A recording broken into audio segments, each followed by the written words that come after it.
So what were the main complications then? The appetite was one, Yeah. being able, not just the appetite, i.e. the desire for food, but also the ability to ingest certain foods and not others, is that right?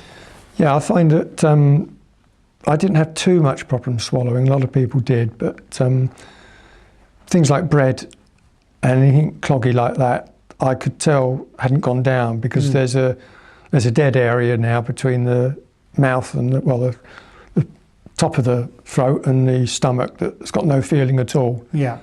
And you feel it going down, food going down, and then don't feel anything until it's reached the stomach, and it's a weird feeling, but you get used to it. So you now are aware that there's certain foods that don't sit well with you in terms of their consistency, is that right? Yeah, that's great. It's interesting because some people say that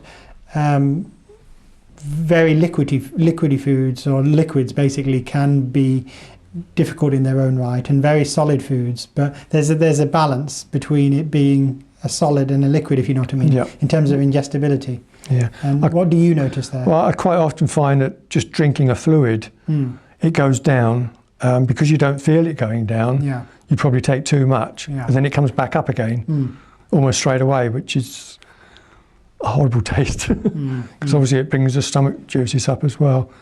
And I don't know, I presume that's what happens at night when I aspirate, because you can't feel it coming up. At least during the day, when you're awake, you can feel it just as it gets to the sensitive bit again, and you can swallow. I see. But at night you don't, and it comes up and then the fluids end up in your lungs. So they did in my case. That's a high risk, isn't it? Because you can cause a lung infection or blockage. That's right. Yeah, that's what happened. Did that happen for you then? Yeah. And what was it? A particular one-off, or is it a background thing that keeps happening from time to time? It is something that happens from time to time. Yes, although it's not as frequent now as it used to be. Touch wood. It's not as bad as it used to be. But I mean, it's 5 years since the operation, and it's taken all of that 5 years really, four and a half years for it to settle down. Yeah. Not everybody suffers from it, but some do, some don't. Yeah. There's no way of telling what's going to happen until it happens. So some people I've spoken to have had the operation and had no after effects, if you like, at all. So there are those that are very lucky and just kind of almost sail through it. That's right, yeah. And what other complications or problems have occurred since that operation for you? One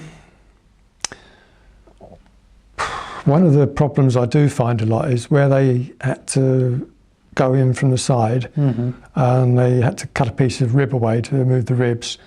And I can't lay on my right hand side now without the rib digging into me. And it's like somebody pushing a knife into you.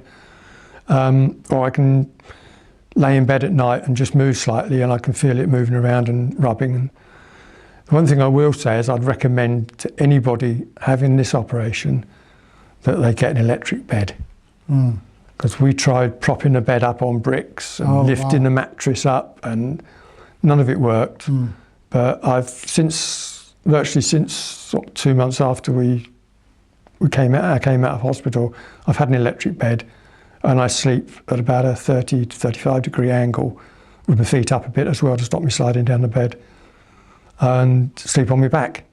I've always slept on my side, but I've just got used to it now. So this is a bed that you can adjust electronically to maintain a certain angle, but also pivoted at certain points in the bed. That's right, yeah. Does it have a special mattress as well that maybe has a special amount of deformation?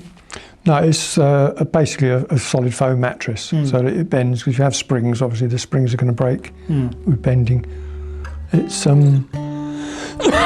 excuse me.